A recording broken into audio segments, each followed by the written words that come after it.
माँ तारा रानी कौन थी और क्या ऐसा उस शक्तिपीठ में है, ये मैं आपसे जानना चाहूंगा। आप काबिलियत की बात कर रहे हैं तो काबिल तो कोई भी नहीं है। यहाँ तक कि कहा गया है ब्रह्मा विष्णु महेश भी जी। अगर वर्णन करने लगे तो खत्म नहीं होंगे। कैसे पता लगाया जा सकता है कि ये माँ तारा रानी है? कटी हुई मछली, मरी हुई मछली जिंदा हो गई। और ये कैसे हुआ, ये चमत्कार है? वो कुंड अभी तक है, उसको जीवित कुंड बोलते हैं। तो माँ का कौन सा वो अंग है वहां पे? माँ इसमें तारा एक रानी। कंट्रोवर्सी है। इंसान शव से शिव बन सकता है ज्ञान से। किन आत्माओं के लिए कौन से नियम है? महाकाल, कालों के काल महाकाल वो है ना। यहाँ हमारे घर के पास के मंदिरों में कराना, अगर हम पूजा पाठ कराएं, या माँ तारा रानी के वहां पे हम पूजा पाठ करें, क्या डिफरेंस है दोनों में? सबसे बड़ी बात यह है, वशिष्ठ जी से लेके वामाखेपा तक सिद्ध उधर आए हैं। हर 100 साल में उधर कोई सिद्ध साधक रहते हैं। ब्रह्मास्त्र क्या है, ये भी मैं आपसे जानना चाहूंगा। ब्रह्मास्त्र विद्या माँ बगला जी का विद्या है। कि ये 10 महाविद्याएं क्या है और कैसे इनको लोग अपने जीवन में उतार सकते हैं? सबसे पहली महाविद्या है माँ काली। कि क्या महादेव अनुमति देते हैं इन चीजों का इस्तेमाल करने के लिए, ये मैं आपसे जानना चाहूंगा। देखो, महादेव जी जो है वो जिंदगी मार्कंडे भगवान को दिए भी हैं, ऐसे बहुतों को दिए हैं, क्या बात है। और असुरों जैसे जब उनके वो हो गए तब लिए भी हैं। Hello everyone, welcome to our podcast. तो देखिए, आज का जो हमारा पॉडकास्ट होने वाला है बहुत ही ज्यादा स्पेशल होने वाला है। द रीजन इज कि गेस्ट हमारे बहुत ज्यादा स्पेशल हैं। देखिए, स्पेशली वो वेस्ट बंगाल से हमारे साथ आज स्टूडियो में मौजूद है। काफी हमने कोशिश करी उनसे बात करने की, उनको बुलाने की, उनका वक्त लेने की, क्योंकि देखिए ऐसे जो व्यक्ति होते हैं इनका अगर वक्त भी मिल जाए तो हमारे लिए बहुत बड़ी भाग्य की बात है। तो उनका जो नाम है वो मैं आपको बताना चाहूंगा, आचार्य सौम्य जी, जो कि एक एस्ट्रोलॉजर, न्यूमरोलॉजिस्ट, वास्तु स्पेशलिस्ट, और काफी ऐसी खूबियां हैं उनकी जो हम इस पॉडकास्ट के जरिए डिस्कस करेंगे। तो आज जिस शक्ति के बारे में हम बात करने वाले हैं उनसे, आज हम बात करेंगे माँ तारा देवी की। आज हम बात करेंगे उस ऐसे शक्तिपीठ की कि जहां पर लोगों की जिंदगियां भी बदल जाती हैं। तो आज हम बात करने वाले हैं माँ के बारे में, और ये पॉडकास्ट स्पेशली उन लोगों के लिए होने वाला है जो इन सब चीजों में रुचि रखते हैं और अपने जीवन को बदलना चाहते हैं। सो बिना किसी देरी के इस पॉडकास्ट को स्टार्ट करते हैं। राधे राधे। राधे राधे, जय जय कामाक्षी। आपने तारा जी का नाम लिए जी। जय जय तारा, जय तारा, जय बाम, जय तारा जी। एंड आचार्य जी, स्पेशली आपने इतना वक्त निकाल के आप हमारे साथ इस पॉडकास्ट में जुड़े हैं, and thank you so much first of all, and welcome to our podcast. Thank you ji, thank you. सब माँ ने संजोग कर दिया, माता रानी का कृपा है जी। एब्सोल्युटली। एंड एक चीज मैं ऑडियंस को बताना चाहूंगा, जस्ट ये पॉडकास्ट कह लीजिए प्लान काफी टाइम से था, लेकिन इंस्टेंटली सब कुछ तैयार हो गया, शायद माँ की ही कृपा है उसके पीछे। सो जैसा कि पॉडकास्ट में इंट्रोडक्शन मैंने कहा कि आज हम बात करेंगे उस ऐसे शक्तिपीठ के बारे में, हाँ जी, कि जिनके बारे में लोगों को जानना चाहिए और उनकी शक्तियों से लोगों को हमें परिचित कराना है अपनी वाणी के थ्रू। मैं उस काबिल नहीं हूं, लेकिन आप कुछ बता पाए तो डेफिनेटली मजा आ जाएगा। तो मैं आपसे ये जरूर पूछना चाहूंगा कि पहले तो ये बताइए कि माँ तारा रानी कौन थी और क्या ऐसा उस शक्तिपीठ में है, ये मैं आपसे जानना चाहूंगा। आप काबिलियत की बात कर रहे हैं तो काबिल तो कोई भी नहीं है। यहाँ तक कि कहा गया है ब्रह्मा विष्णु महेश भी अगर वर्णन करने लगे तो खत्म नहीं होंगे। पर फिर भी माँ को प्रणाम करके शुरू करते हैं। बिल्कुल। माँ तारा द्वितीय महाविद्या है। मूलतः माँ का पालन का शक्ति है वो। माँ एक ही साथ उग्र भी है और माँ करुणामयी भी है। हम आपको थोड़ा सा समुद्र मंथन के तरफ ले जाना चाहते हैं। ठीक है। समुद्र मंथन में जैसे वासुकी नाग के जो रस्सी बना के मंदार पर्वत को बीच में रखे देव और दानव असुर ने मंथन किया था, सबसे पहले क्या निकला था? कालकुट विष। ठीक है। और हलाहल विष को ग्रहण किए थे हमारे नीलकंठ जी महादेव ने। तो महादेव ने जो ये विष ग्रहण किया, इसके बाद क्या हुआ? तो माँ आद्या शक्ति जननी तारा ने शिवजी को अपने शिशु के तरह अपने गोदी में सुला के अपने स्तन से दूध पान कराई। तो यह जो चीज है ये शिला रूप में तारापीठ बीरभूम में है, जो शक्तिपीठ शक्तिपीठ है। जहां ब्रह्मा जी का मानस पुत्र वशिष्ठ जी ने साधन किए और उसको सिद्ध किए, और माँ से यह वरदान लिया है कि जो भी तारापीठ में 3 लाख बार माँ का मंत्र जाप करेंगे उनको सिद्धि प्राप्त होगा। 3 lakh times. 3 lakh times. Okay, got it. बहुत ही बड़ा नंबर है देखा जाए तो ये। मतलब हम सोच के भी देखिए, नाम जब तो पता ही आपको कितना वैल्यू रखता है। हाँ जी। लेकिन ठीक है। अब तो आचार्य जी एक चीज बताइए, माँ तारा रानी की हम बात अगर कर रहे हैं, उस शक्तिपीठ की पहचान कैसे है? कैसे पता लगाया जा सकता है कि ये माँ तारा रानी है? क्या वो रीजन है? बिल्कुल। सबसे पहले ये पुराण में एक वर्णना आते हैं। एक बणिक जी थे जो व्यापार करते थे। तब के ज़माने में नाव के साथ वाणिज्य होता था, व्यापार होता था। तो उनका जो पुत्र था वो बीमार पड़ गए, फिर उधर ही वो रुक गए, और जो लोग थे उनके नाव में उन्होंने एक मछली को पकड़ा, उसको काटा, फिर वो एक जीवित कुंड है उस पे सफाई के लिए ले गए, पर वो मछली जिंदा हो गई। कटी हुई मछली, मरी हुई मछली जिंदा हो गई। और ये कैसे हुआ? ये चमत्कार है। वो कुंड अभी तक है, उसको जीवित कुंड बोलते हैं। तो राजा जी का जो बेटा थे वो बीमार पड़ के वो भी खत्म हो चुके थे, उनको भी नहलाया गया और वो भी जीवित हो गए। और माँ ने आदेश किया, इधर मेरी एक चीज़ है, अंग है, तो आप इधर हमारे लिए मंदिर बनाइए। और तारापीठ का जो मौजा है उसको चंडीपुर बोलते हैं। Okay okay. हाँ, चंडीपुर बोलते हैं, अभी भी उसका नाम चंडीपुर है जी। फिर उस जगह को अभी विश्व प्रसिद्ध है। वो देखिए, वो जगह पूरा शमशान के ऊपर है। जितने भी हवन हो रहे हैं, पूजा हो रहे हैं, सब कुछ हो रहे हैं, वो पूरा शमशान के ऊपर है। और वशिष्ठ जी ने कृपा लिए हैं सबसे, माँ से, कि साधना करने से बहुत कम में माँ कृपा कर देंगी बच्चों को। क्या बात है। तो माँ का कौन सा अंग वहां पर है कि जिसकी वजह से शक्तिपीठ माना जाता है? देखिए, हमें तो इतना पता है कि 51 शक्तिपीठ है कुल हमारे देश में, कुछ लेकिन ऐसे शक्तिपीठ हैं जो आउट ऑफ इंडिया भी हैं। Is that right? हाँ जी, राइट। ठीक है। तो माँ का कौन सा वो अंग है वहां पे? इसमें एक कंट्रोवर्सी है। ओके। किसी किसी तंत्र के अनुसार माँ का जो मन है वो है, किसी किसी तंत्र के अनुसार माँ का जो नयन है, तारा है, वो है। उसीलिए माँ का नाम तारा पड़ गया। माँ तारा रानी, ठीक है ना जी, तारा पड़ गया, उसीलिए माँ का नाम। ठीक है, ठीक है।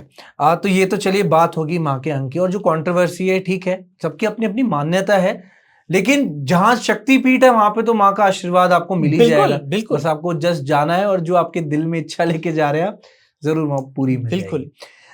एक चीज मैं आपसे जानना चाहूंगा, अभी आपने बात करी वहां पे शमशान की, कह लीजिए, भूमि है, पूजाएं होती हैं, तंत्र विद्याएं होती हैं। हाँ जी। तो ये कौन सी तंत्र विद्याएं आप बताना चाह रहे हैं, ये मैं आपसे जानना चाहूंगा। देखिए, तंत्र का बहुत सारा भाग है जी, बहुत सारा भाग है। ऐसे अगर देखा जाए, वामाचार है, मिश्राचार है, दक्षिणाचार है। ओके। वामाचार यानी कि थोड़ा उग्र है, जिसमें प्रत्यक्ष पंचमकार का इस्तेमाल होता है। मिश्राचार मिश्र है, नाम से ही लग रहा है, जो कि दक्षिण और वाम के मध्य में है, और दक्षिणाचार जो सात्विक है। ठीक है। पर माँ इधर जो सेवन करती हैं वो वामाचार और वामाचारी ज्यादा होते हैं। ओके, ठीक है। क्योंकि उधर रॉ एनर्जी ज्यादा है और भक्तों को भी बहुत जल्दी वो एनर्जी फील हो जाती है माँ के दर्शन मात्र से ही। क्या बात है। हाँ। और माँ तारा रानी का जो ये शक्तिपीठ है, ये पश्चिम बंगाल में है। हाँ जी। अभी ऑफ द कैमरा मेरी जब आपसे बात हुई थी, आपने मेरे को एक चीज बताई थी कि उस शक्तिपीठ का जो महत्व है वो इसलिए ज्यादा है क्योंकि वहां पे नियर बाय और भी शक्तिपीठ है। हाँ जी। कुछ बताना चाहेंगे इसके बारे में? हाँ बिल्कुल। वहां से बहुत पास में नलहटेश्वरी है, वहां सती जी का नली का जो कंठ का नली है वो है। उसके पास फुल्लरा है, उधर माँ का ओष्ट्र भाग है, यानी कि आपके होठ हो गए। फिर कंकाली तला है, जहां माँ का स्केलेटन है, जो बोलपुर रविंद्रनाथ टैगोर का जो शांति निकेतन है उससे बहुत पास है, और ये पूरा ही बीरभूम में है। और नंदिकेश्वर है, जिसको हम लोग जानते हैं, वो भी वहां से बहुत पास है। क्या बात है। ठीक है। देखिए, एक कहीं ना कहीं जितना हम लोगों ने सुना है कहा जाता है कि बंगाल का जो काला जादू है वो भी बहुत ज्यादा प्रसिद्ध है। अगर हम बात कर रहे हैं काला जादू की, देखिए हम माँ काली को भी मानते हैं, राइट। हम वहां पे जो शक्तियां हैं शायद उन्हीं में इतनी पावर है कि वहां से लोग चीजों को फुलफिल कर लेते हैं, हासिल कर लेते हैं। लेकिन आज की डेट में वो लोग तरीका जो हो गया वो बहुत गलत हो गया है। आपकी क्या धारणा है, क्या विचार है आपका इस पर? देखिए, बहुत बारी हमें भी सुनने को मिलता है बंगाल से है तो काला जादू हो जाएगा, पर ऐसा कुछ नहीं है, ये मिथ है।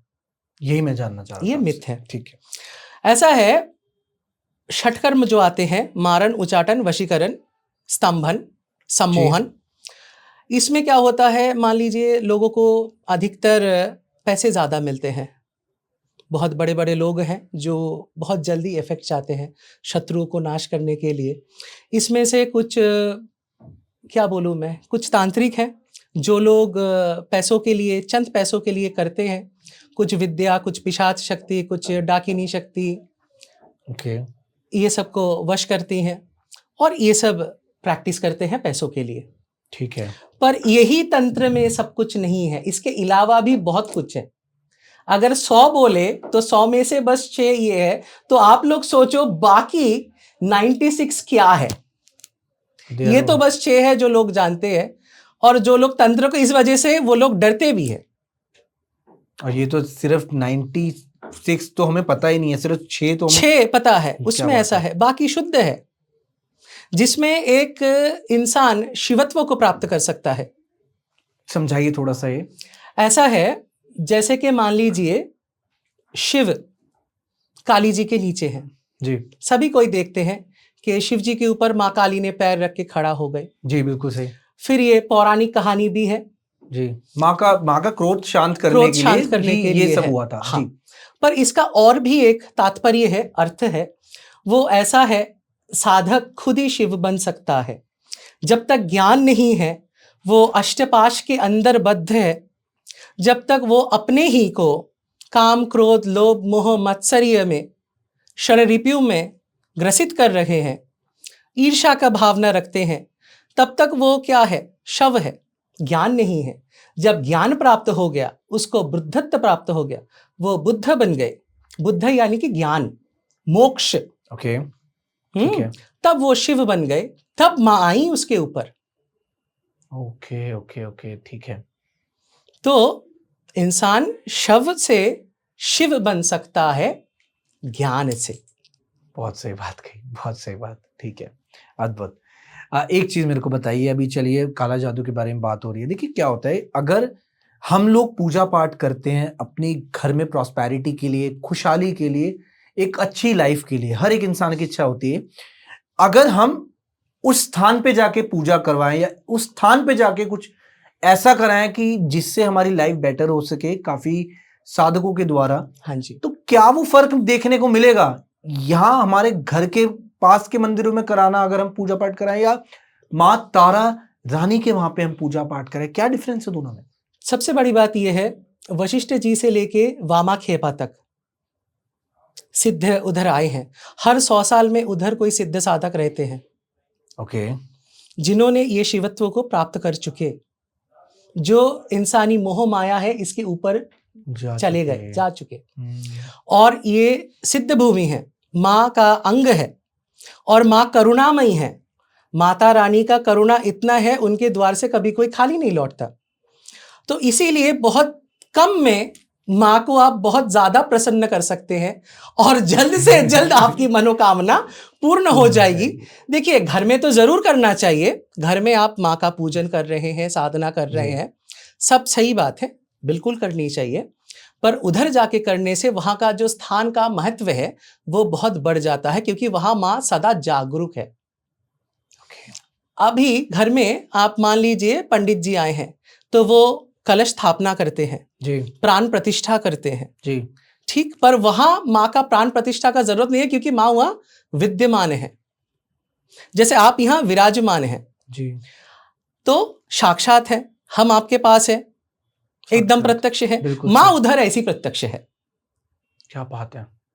मतलब देखिए, मैंने अब तक माँ तारा रानी के दर्शन नहीं करे, लेकिन कह लीजिए शायद एक जरिया बन गया है कि आपके द्वारा बात हो रही है, क्योंकि मेरे को भी काफी कुछ जानने में रुचि है। मैं एक चीज आपसे पूछना चाहूंगा, देखिए जो सुबह का समय बताया जाता है वो बहुत ही ज्यादा शुद्ध बताया जाता है, और जो समय है वो रात 4 से 6 के बीच का एक जो शुभ समय होता है, कि जिसमें अगर आप पूजा या पाठ करते हैं तो वो डायरेक्ट डिवाइन से कनेक्ट होता है एक तरीके से।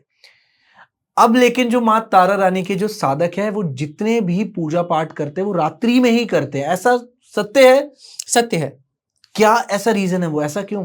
कालरात्रि, मोहरात्रि, दारुण रात्रि, ऐसे बहुत सारी रात्रि का उल्लेख हमारे शास्त्र में है। ठीक है। हाँ जी। तो ये ऐसा है कि रात में भी निस्तब्धता होती है, जब आपकी चारों ओर एकदम शांति रहती है। और कहाँ साधना कर रहे हैं? शमशान भूमि में। सही। शमशान भूमि में है, जहाँ शिकार है और भी वन्य पशु पक्षी लोग हैं, वो लोगों के मध्य में साधक निडर होके और भूत पिशाच की बाधा को रहित होके उधर बैठ के साधना कर रहे हैं, हवन कर रहे हैं, माँ की आराधना कर रहे हैं। मान लो किसी चीज की भी डर नहीं रहा, ना मृत्यु का भय है, ना कुछ खोने का भय है, बस माँ है और आप हो, और कुछ नहीं है। क्या बात है। ठीक है जी शास्त्री जी। अभी आप देखिए वृंदावन में, जैसे आप तारा माँ का बात बोल रहे थे, थोड़ा सा हम वृंदावन के ऊपर आ गए। पता नहीं कैसे निधिवन में कोई रात में नहीं जा सकता, दिन में कोई पाबंदी नहीं है। क्यों? उधर नित्य रास होता है। सही है ना? तो एनर्जी रात में भी बरकरार है उधर, इसीलिए ना और एक्टिव हो जा रही है। वैसे ही माँ तारा की एनर्जी भी रात में बहुत ज्यादा एक्टिव होती है। देखिए मेरे को इतना तो पता लग गया कि दिन भी माँ का है, रात भी माँ का है। बिल्कुल। सूरज भी उनका, चंद्रमा भी उनका। बिल्कुल सही। जैसे उनका आंखें है ना जी, एक सूरज है, एक चंद्र है, और तीसरी नेत्र तो सबके पास है, आपके पास भी है, वो है ज्ञान चक्षु। अगर कोई भी इंसान त्रिनेत्र ऐसे कर ले तो धीरे धीरे धीरे धीरे जैसे फोकस यहाँ पे करते रहेंगे ना, तो उनको भी ज्ञान चक्षु खुलते रहेगा और आगे आगे आगे आगे उनको भी क्लियरिटी के साथ बहुत कुछ दिखने को मिल जाएगा। क्या बात है। आचार्य जी एक चीज मेरे को बताइए, कहा जाता है कि जो माँ तारा रानी के भक्त होते हैं वो कह लीजिए माँ उनकी ना परीक्षा बहुत जल्दी ले लेती है। क्या वो ऐसी परीक्षा होती है, और अगर वो परीक्षा में सफल हो जाते हैं तो क्या उसके रिजल्ट्स होते हैं? देखिए, जो जितना दयालु है वो इतना कठोर भी है। 6 दिन का कार्तिक जी थे जिनको भगवान ने युद्ध के लिए प्रिपेयर किए। 6 दिन के? हाँ, 6 दिन के कार्तिक भगवान थे। असुर को मारने के लिए प्रिपेयर किए। तो माँ बच्चों के लिए इतना ज्यादा करुणामयी है। माँ सुन रही है ना, तभी तो परीक्षा ले रही है। ये भी तो सोचिए, परीक्षा तो माँ ले रही है जी, पर परीक्षा आ रही है मतलब क्या? माँ एक्टिव है। ठीक है। मान लो माँ ने आपको एक थप्पड़ लगा दिया, पर माँ का कृपा तो मिल गया आपको, स्पर्श तो मिल गया। स्पर्श तो मिल गया। बिल्कुल सही। तो जितना आगे आगे आप जाते रहोगे आपके साधना में, उतनी ही परीक्षा बढ़ती रहेगी। अभी थोड़ा सा मैं बामा खेपा के ऊपर बोलना चाहूंगा जी। तो उधर ऐसा है तारापीठ में, पहले बामा खेपा का भोग लगता है, फिर माँ तारा का, क्योंकि वो माँ का पुत्र है। ठीक है। तो एक बार ऐसा हो गया, मंदिर में वो गए, माँ तारा ने स्वयं उन्हें कहा कि बेटा तू मुझसे पहले खा ले, तुझे भूख लगी है। तो उन्होंने कहा नहीं माँ आप खाओ। तो बोला माँ कैसे खा सकती है जब तक बेटा ना खाए, वो तो माँ है, ये सत्य है। तो क्या हुआ, वो खाने लगे, पर पंडे लोग देखे, पुजारी देखे, तो उनको ये बात हजम नहीं हुई। इसने कैसे खा लिया माँ ने माँ से पहले। हाँ। तो इनको बहुत पीटे, ये लोग बहुत पीटे। तो उन्होंने बहुत दुखी होकर बोला माँ तुम मुझे हमेशा कुछ ना कुछ कराते रहती हो, इतना मार खाना पड़ा, मैं चल भी नहीं सक रहा हूं, मैं तारापीठ छोड़ के चला जाऊंगा, मैं इधर रहूंगा ही नहीं। बहुत दुखी हो गए, बहुत दुखी हो गए। तो उसी रात रानी भवानी, एक मौजा है नाटोर बोल के, उधर के रानी भवानी को माँ ने आदेश दिया कि देखो ये जाना पाए, और मैं तभी तुम्हारे मंदिर में और रुकूंगी जब मेरे भोग से पहले मेरे बच्चे का भोग लगेगा। क्या बात है। और तब से आज तक बामा खेपा का सबसे पहले भोग होता है। और बामा खेपा के पास 4 कुत्ते थे। ओके। कालू भुलू बोल के, एक काला वाला कालू कलुआ बोलते थे, एक सफेद वाला उसको भुलू बोलते थे, ऐसे करके। और वामदेव वो चारों को लेके एक साथ खाते थे। देखो उनकी कॉन्शियसनेस ऐसे लेवल पे चला गया है जहां जीव जगत और इंसान एक हो गए, बराबर समझते हैं। वो बोल रहे हैं कि इनको कुत्ता मत मानो, ये पूर्व जन्म में तांत्रिक थे, उन्होंने जैसे आप बोल रहे थे ना षटकर्म आदि कुछ कर्म किए हैं, तो माँ का शाप लगा है बोल के कुत्ते का योनि में आ गए, तो अभी माँ का प्रसाद पाएंगे तो इनका भी उद्धार हो जाएगा। क्या बात है, बहुत सही। आचार्य जी एक चीज बताइए, अभी कहीं ना कहीं ये भी सुनने में आता है कि कुछ ऐसे शब्द हैं लाइक कह लीजिए माँ ग्रीन तारा, हरी तारा कह लीजिए, काली तारा, सफेद तारा, ये टर्म्स क्या है, ये मैं थोड़ा सा नहीं समझा, हाँ थोड़ा जी, सा समझा सकते हैं आप? हाँ जी बिल्कुल जी। जो टिबेटियन तंत्र है वज्रयान बोलते हैं। देखिए बुद्ध जी का जो परंपरा है, बुद्धिस्ट जिसे बोलते हैं, उनमें दो भाग है। एक जो थेरावाद को मानते हैं जिनको हीनयान बोलते हैं, एक महायान या आपका जो वज्रयान है। ठीक है। जो बुद्ध जी ने कहा है कि सत्य अष्ट सत्य है, जो इनके ऊपर चलते हैं वो हीनयान है। जैसे दलाई लामा जी हैं और ये लोग हैं, ये लोग पूरे आपके वज्रयान में आते हैं। बुद्धिस्ट भी तारा रानी को मानते हैं। क्या बात है। और वहीं से आ रही है ये ग्रीन तारा जो प्रॉस्पेरिटी की देवी है। ऐसे बुद्धिज्म में, टिबेटियन तंत्र में 21 प्रकार के तारा है। ओके। हाँ, ब्लैक तारा यानी कि काली शक्ति मान लीजिए, dark energy. Green Tara for prosperity, जैसे आपके ये जो सेट है ये भी ग्रीन है फॉर प्रॉस्पेरिटी। सही बात। फिर ऐसे व्हाइट तारा है नॉलेज के लिए जी। ऐसे लव के लिए भी है रेड। हाँ रेड। ओके गेस करा, सही निकला। तो ऐसे करके ठीक है, पार्ट है। क्या बात है, मतलब हर कलर का अपना अपना महत्व है। हर कलर का उनका महत्व है। ठीक है। हमारे इधर सनातन धर्म में 8 प्रकार के हैं। ओके। एक जटा, उग्र तारा, महुग्र तारा, वज्र तारा, चामुंडा, फिर आपका भद्रकाली, फिर नील सरस्वती। बच्चे जो लोग पढ़ाई में बहुत वीक हैं, अभी देखो मैं आपको एक राज की बात बता दे रहा हूं। बताइए। बच्चे जो लोग पढ़ाई में वीक हैं, जिनको थोड़ा सा भूल जाते हैं बच्चे पढ़ते पढ़ते, है तो तेज बढ़िया है जी, पर भूल जाते हैं, याद नहीं रख पाते हैं और ज्यादा मार्क्स चाहते हैं, वो लोग अगर नील सरस्वती जी का साधना करते हैं, पूजन करते हैं, तो उनको बहुत अच्छा रिजल्ट मिलता है। क्या बात है। बस नाम जप करना है उनके बारे में, नाम जप करना है, उनका एक फोटो रख के दिया बाती कर दे। ठीक है। और बच्चे हैं तो माँ के बस प्रार्थना करें तो बहुत उनको लाभ मिलेगा। नील सरस्वती। एग्जाम्स आ रहे हैं, they have to be prepare, तो कर लेना थोड़ी सी साधना, पूजा पाठ कर लेना बहुत जरूरी है, जो कि आज की डेट में हर मनुष्य के लिए। ठीक है आचार्य जी, बहुत खूब। देखिए एक अभी आपने नाम लिया माँ भद्रकाली, माँ उग्र। देखिए क्या बात इतनी तो समझ आ गई कि अगर माँ उग्र भी है तो कहीं ना कहीं माँ सौम्य भी है, चंचल भी है। तो ये जो दोनों पर्सनालिटी है, ये एक इंसान के जीवन को कैसे प्रभावित करती है? बिल्कुल, देखिए ये तो हमारी आपकी जो माता है या है, हम में भी होते हैं। कभी हम लोग किसी चीज के ऊपर बहुत ज्यादा क्रोधित हो जाते हैं।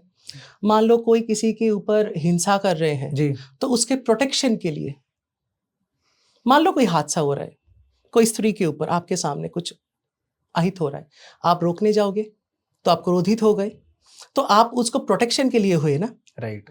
तो माँ इतना ज्यादा क्रोधित या उग्र बच्चों की प्रोटेक्शन के लिए है। बिल्कुल सही। देखिए मैं आपको एक रियल लाइफ एग्जांपल बताता हूँ। माँ का जो रोल है ना एक बच्चे की लाइफ में बहुत ही ज्यादा इंपॉर्टेंट है। माँ देखती नहीं है कि कौन है उसके सामने, चाहे उससे बड़ी शक्ति भी अगर खड़ी होगी ना, माँ फिर भी अपने बच्चे की प्रोटेक्शन में खड़ी रही है बिना निडर होके। ये रामायण में हुआ है। माँ तारा जी रावण के रथ में थे, राम जी कुछ कर नहीं पा रहे थे। अच्छा जी, जो रावण थे वो माँ तारा के रथ में थे? हाँ जी। इन्होंने पूजा करी होगी, रावण ने रावण ने बहुत माँ को प्रसन्न कर दिया, माँ ने तथास्तु कह दिया होगा। कह दिया। माँ बहुत जल्दी मान जाती है, बहुत भोली है माँ। तारा रूप में तो और भोली है वो जी। तो राम जी उनको हरा नहीं पा रहे थे। फिर जाके हनुमान जी निकुंभिला जी में जाके प्रत्यंगिरा का जो हवन था, पूजा था, मेघनाथ जी राम जी के बेटे जिसको इंद्रजीत कहा जाता था, उनमें थोड़ा सा अर्चन किए, थोड़ा सा विघ्न किए, क्योंकि वो सिद्धि है ना, जब तक वहां नहीं करेंगे तो नहीं होगा। ये सब पूर्व लिखित है। क्या बात है। ब्रह्मा जी ने ये सब किए हैं, सृष्टि में है, करना ही पड़ेगा। तो ऐसी बात है, माँ के सामने कोई भी हो, माँ अगर बच्चे का है तो बस। पर फिर राम जी ने भी माँ का सेवा किया, पूजन किया, माँ उनके ऊपर भी संतुष्ट हो गए। क्योंकि देखिए, जो अगर मान लीजिए हम कुछ बुरा करते हैं तो वो तो माँ है ना, ममता के लिए, करुणा के लिए मोह में वश होकर माँ हमें मानती रहेंगी। पर माँ जानती है क्या गलत है क्या सही है जी। पर जैसे ही और कोई बच्चा सही कर रहा है तो माँ बोलेगा देखो बच्चा वो सही है, तुम गलत कर रहे हो। माँ इनके लिए फटकारती है, डांटती है, तो वो भी तो माँ है। ठीक है। कब तक अत्याचार सहेंगी वो? बिल्कुल सही बात। जो सही है वो सही है, जो गलत है वो गलत, चाहे अपना बच्चा क्यों ना हो, सीख तो देनी ही पड़ेगी। सीख तो देनी पड़ती है। ठीक है, बहुत खूब। अब आचार्य जी एक चीज बताइए, माँ तारा रानी को दो तरीके से पूजा जाता है। एक माँ तारा उड़ीसा में है और एक माँ तारा हमारे वेस्ट बंगाल में है। तो क्या डिफरेंस है और शब्दों में क्या डिफरेंस है, वो आप बताएंगे थोड़ा सा? हाँ जी, देखिए, जो तारा तारिणी ओडिशा में है जी, वहाँ सिद्धपीठ है। सिद्धपीठ किसे कहते हैं ये थोड़ा समझ लीजिए। जी बताइए। है ना, जहाँ पे मान लीजिए कोई साधक ने साधना करके उनने सिद्धि प्राप्त की, वो है सिद्धपीठ। और जहाँ माँ का अंग है और जहाँ वशिष्ठ जी के अमल से, यानी कि मान लो सतयुग से साधना होते आ रही है, सिद्धि मिलती रही है, वो भी सिद्धपीठ है। तो तारापीठ जो बंगाल में है, बीरभूम में है, यहाँ से दोनों तरीके से ये सिद्ध भी है और माँ का वो भी अंश भी है जी, है ना? जी। पर तारा तारिणी जो है वो भी माँ है, तो उधर सिद्धपीठ है। ठीक है, ठीक है। अभी आप बात कर रहे थे, हम रामायण के बारे में बात करी, माँ की शक्तियों के बारे में बात करी। ऑफ द कैमरा जब हम डिस्कस कर रहे थे, एक शब्द आया था ब्रह्मास्त्र। देखिए, माँ की शक्तियों के बारे में अगर बात करें, कौन कौन सी ऐसी वो शक्तियां हैं और ये ब्रह्मास्त्र क्या है, ये भी मैं आपसे जानना चाहूंगा। ब्रह्मास्त्र विद्या, ओके। ब्रह्मास्त्र विद्या माँ बगला जी का विद्या है। माँ बगलामुखी की बात, माँ बगलामुखी की बात कर रहे हैं। जैसे आपके नलखेड़ा में है, दातिया में है जी, और हिमाचल में है जी, तो माँ की ही बात कर रहे हैं, पीताम्बरी माँ। क्या बात है, वो भी बहुत प्यारी है। और अगर आप 2026 में उनकी साधना और माँ तारा का साधना करेंगे तो आपके जितने भी ग्रहों का स्थिति है सब ठीक हो जाएगा, क्योंकि बृहस्पति बलवान हो रहा है। तो थोड़ा थोड़ा ज्योतिष आ जाता है, क्या करूं। आप एस्ट्रोलॉजर भी तो है। तो बात ऐसा है, बृहस्पति जी, गुरु जी, उनके इष्ट है माँ तारा। क्या बात है। हाँ, जुपिटर प्लैनेट की बात कर रहे हैं ना, उनकी जो देवी है वो तारा है। बिल्कुल सही। तो अगर किसी के बृहस्पति में थोड़ा सा डाउन है, कुछ है, वो जरूर माँ तारा का साधना करे और माँ के दर्शन करे, उनका बृहस्पति बलवान हो जाएगा। ठीक है। और मंगल जिनका वीक है, ठीक है, वो माँ बगलामुखी का साधना करे, बिल्कुल माँ पीताम्बरा का साधना करे, वो वहां से बिल्कुल बलवान हो जाएगा। ठीक है। अभी ब्रह्मास्त्र विद्या में माँ बगलामुखी का अगर साधना करेंगे तो उनके मंत्र सिद्धि से ब्रह्मास्त्र विद्या की सिद्धि मिलती है। ठीक है, बहुत खूब। भाई, ब्रह्मास्त्र की सिद्धि, देखिए जितना हमने पढ़ा है और काफी मूवीज में भी ऐसा दिखाया गया है कि ब्रह्मास्त्र एक ऐसा अस्त्र है कि जिसके बारे में महाभारत में भी वर्णन है, लेकिन लोग इसको नहीं समझ पाए एग्जैक्टली होता क्या है, दिखता कैसे है। और जैसे मिसाइल एक्टिवेट होता है, ब्रह्मास्त्र को भी चलाने के लिए कुछ मंत्र का उच्चारण किया जाता है।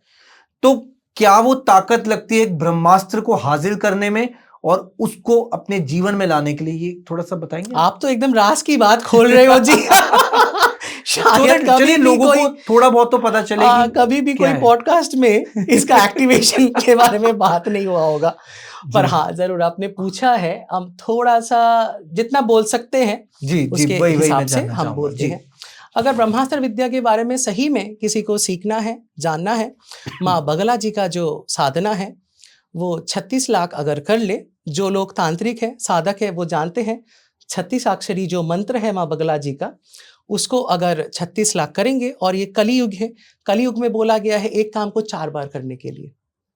ओके। कली चतुर्गुणा, तो 36 into 4 90, ये तो बहुत ज्यादा नंबर हो गया, 100 हाँ जी से भी ज्यादा। हाँ जी। ठीक है और इसके साथ माँ दक्षिण काली जी का एक मंत्र है जी। इन दोनों को अगर मिला देंगे तो ब्रह्मास्त्र विद्या के जो मिसाइल है और उसका एक्टिवेशन दोनों ही हो जाएगा। क्या बात है। और ये ब्रह्मास्त्र का अगर किसी ने यूज भी कर लिया, लेट सपोज एक ऐसा मनुष्य इस धरती पे मौजूद है जिसने सारी क्वालिटीज फुलफिल कर ली, तो क्या अगर वो इसका उपयोग करेगा तो क्या धरती पर भी उसका इम्पैक्ट देखने को मिलेगा? बहुत ज्यादा। आप महाभारत की बात कर रहे थे जी अश्वत्थामा ने प्रयोग कर लिया था, तो फिर कृष्ण जी ने उसको घुमा दिया दूसरे डायरेक्शन में, क्योंकि ये उत्तरा का जो बच्चा है इसको ही नहीं पूरे धरती में इसका असर पड़ता। क्या बात है। अभी ब्रह्मास्त्र महाभारत में यूज नहीं हुआ, पर तब पर भी आज तक जहां पे वो हुआ है कुरुक्षेत्र के वो स्थान में एक कुछ भी उपजाऊ नहीं हुआ है।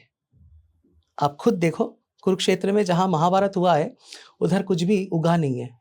और इसी बात पे मैं एक बात कहना चाहूंगा कि जब अश्वत्थामा ने अटैक करा था तो उस अटैक के बाद कृष्ण जी बहुत ज्यादा क्रोधित हो गए थे, उनको शापित भी किए थे भी और कहा। उनके ऊपर जो मणि था उसको निकाल दिए। जी। वो अभी तक जीवित हैं, वो उसको भोग कर रहे हैं। क्या बात है। उस कह लीजिए दुष्कर्म का आज भी वो फल क्योंकि भोग रहे देखो हैं। अगर आप उस स्थिति में चले गए, अगर आप सही मायने में इतनी साधना कर ली, इतनी सिद्धि कर ली, तो आप कभी भी जन कल्याण काम को नहीं रोकोगे और ऐसा काम कभी नहीं करोगे जिससे धरती का, मनुष्यों का, जीव जगत का, पशुओं का अकल्याण हो।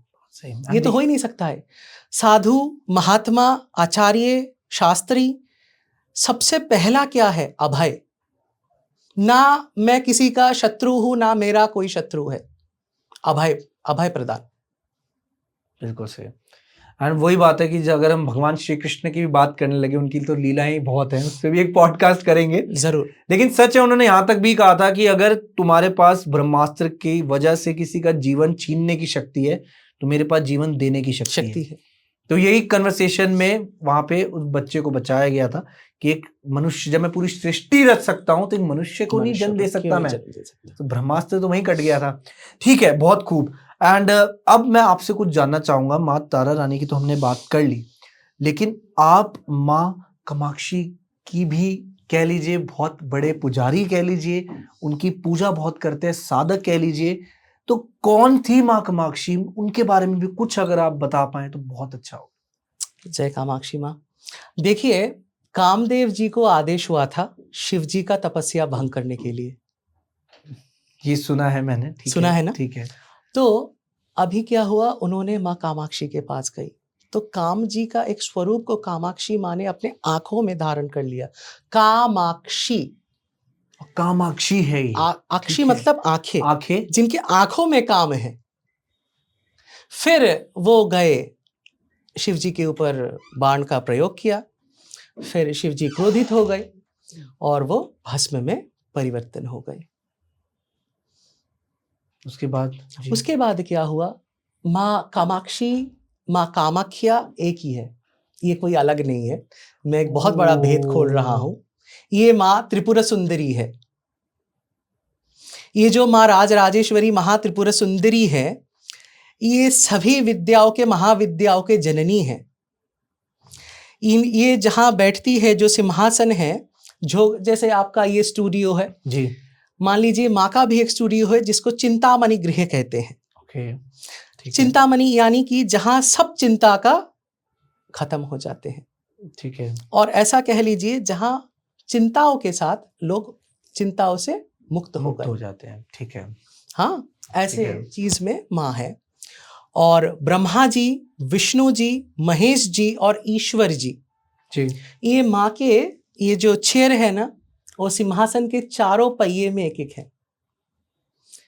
फिर जो फलक है उसके नाभि के ऊपर माँ बैठी हुई है, कमल के ऊपर। क्या बात है। ब्रह्म का जो निराकार रूप है, वो सबसे पहले जो मैनिफेस्ट हो रही है वो है माँ कामाक्षी, वही माँ कामाख्या है। ये चीज मेरे को आज पता चली। और आपको और भी एक रोचक चीज बोलते हैं। जी बताइए। कांची में माँ का धाम है, माँ का स्थान है जी, जहाँ कापालिक लोग पूजा करते थे।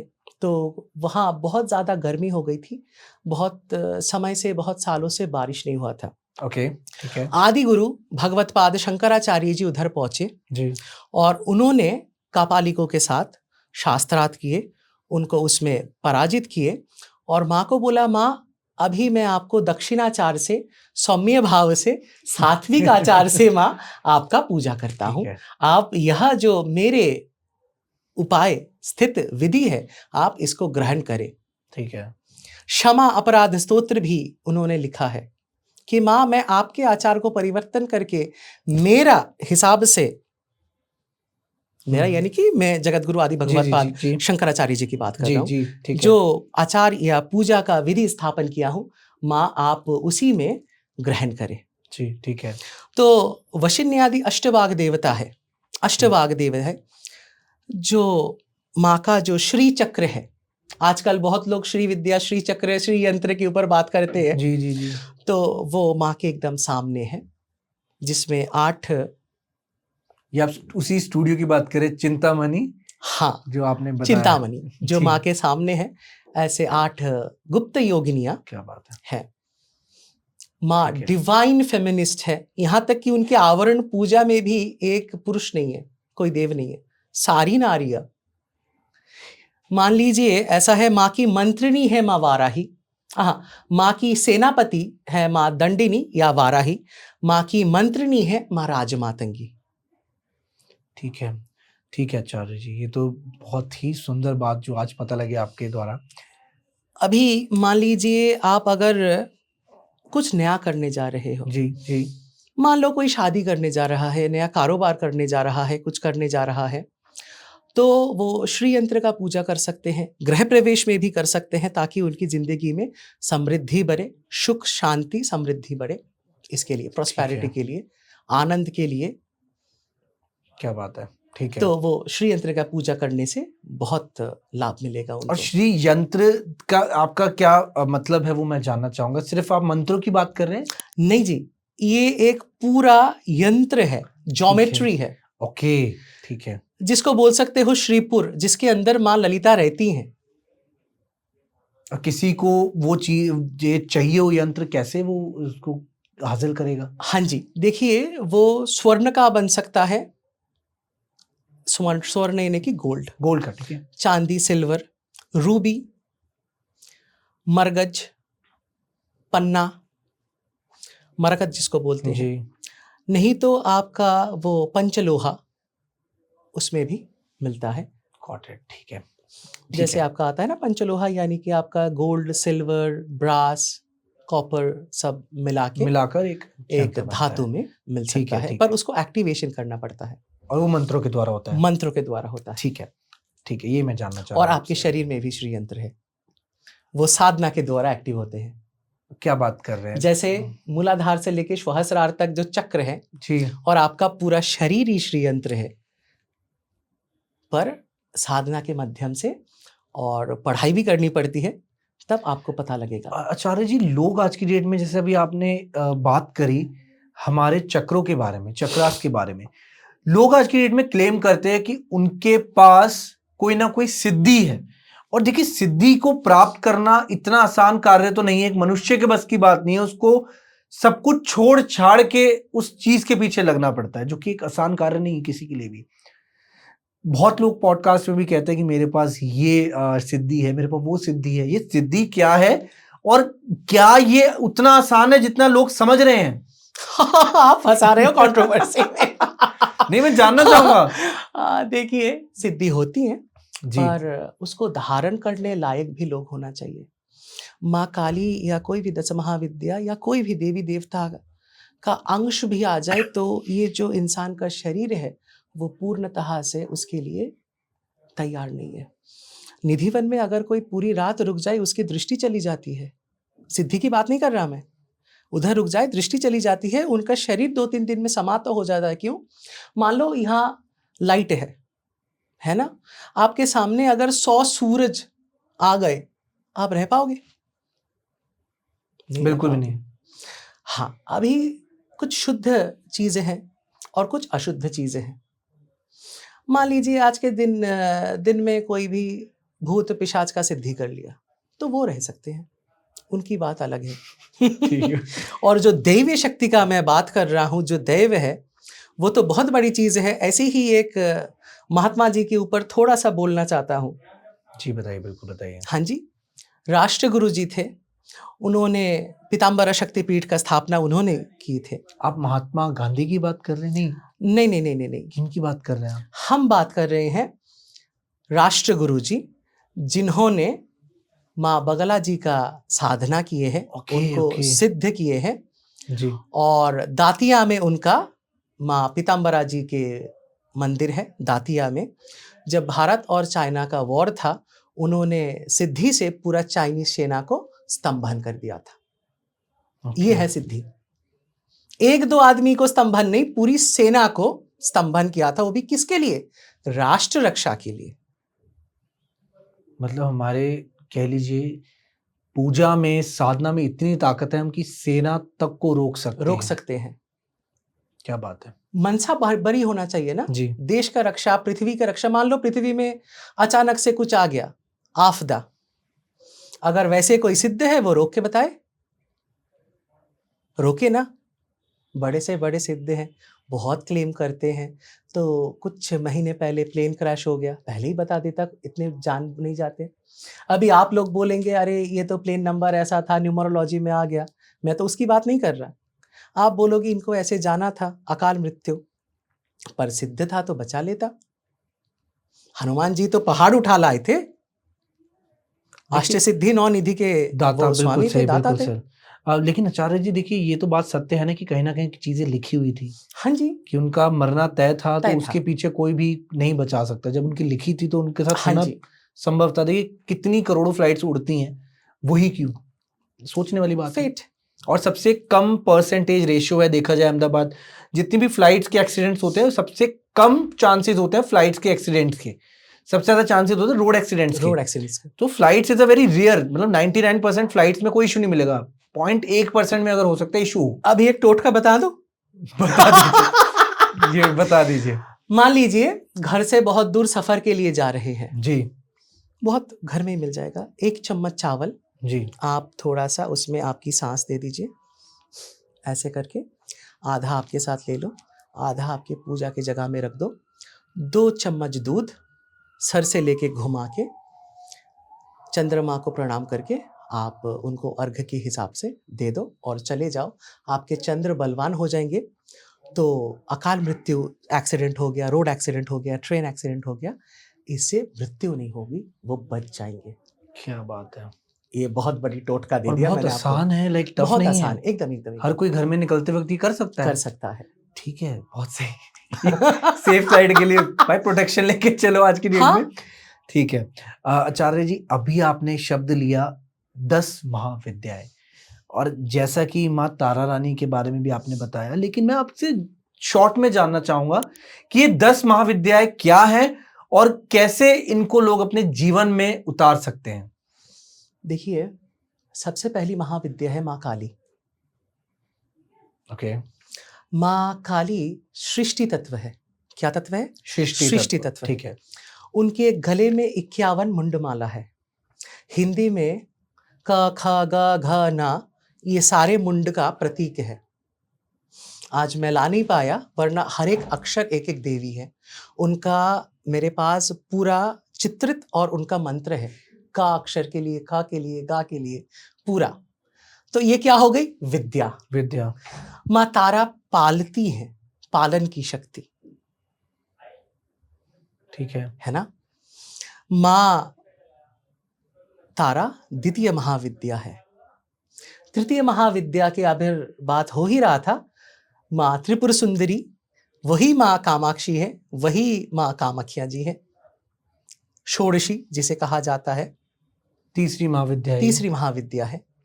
चौथी है आपकी माँ भुवनेश्वरी। माँ भुवनेश्वरी का साधना करने से आपका जो मनोवांछित फल है, मान लो मुझे ऐश्वर्य चाहिए, मुझे कुछ भी चाहिए, मेरी विश पूरी हो जाती है। हाँ, विश जल्दी। पहला कौन सा बताया आपने? पहली काली जी, महाकाली। ठीक है। माँ काली चौथी। ठीक है। और हाँ, एक चीज हम बोलना भूल गए, बताइए। आप जैसे पॉडकास्ट में हो, आप चाहते हो आपका जो रूप है ये ऐसा मेंटेन रहे सालों दर साल, तो माँ त्रिपुर सुंदरी के जो साधना है इससे बहुत ज्यादा स्किन में ग्लो बढ़ते हैं और यूथ और क्या बोलूं मैं उसको आप प्रिजर्व कर सकते हैं, ब्यूटी एनहांस होती है। अगर माँ तृतीय जो आपने बताई, माँ षोडशी यानी कि 16 साल में ही वो रहती हैं। यंग तो कितना ज्यादा आप उसमें रहोगे, ग्लो में। ठीक है, I'll follow that। बाकी माँ का तो आशीर्वाद है ही, देखिए बिल्कुल किसी भी माँ हाँ, की पूजा बहुत है करो जी। ठीक है, बताइए। फिर माँ भुवनेश्वरी जी चौथा, पांचवा है माँ त्रिपुर भैरवी।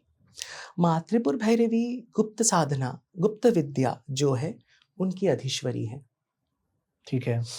और इसके बाद आ रही है माँ चिंतपूर्णी, माँ छिन्नमस्ता। ठीक है। देखिए छिन्नमस्ता को लोग डरते हैं, पर वो क्या है ये समझना बहुत जरूरी है।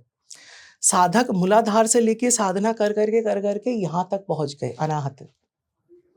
जब मन यहां आ जाएगा फिर नीचे जाएगा। आप ग्रेजुएट कर लिए, क्या दोबारा पहली कक्षा में जाओगे? नेवर। सो उन्होंने उधर वो नीचे जाने वाला प्रोसेस ही काट दी। ओके। हाँ, इसके पीछे पौराणिक कहानी भी है जी, कि माँ को प्यास लगी थी, माँ को कुछ मिल नहीं रहा था, जया विजया भी ढूंढ के कुछ नहीं मिल रहा था, उसके बाद कामरति का भी वो आ रहा है, तो उसको विस्तृत नहीं कर रहे हैं, समय भी कम है जी बिल्कुल सही। तो ऐसा है कि माँ का फिर माँ ने उनसे अपने धर से अलग कर दिया और माँ क्या पान कर रही हैं? सुषुम्ना से।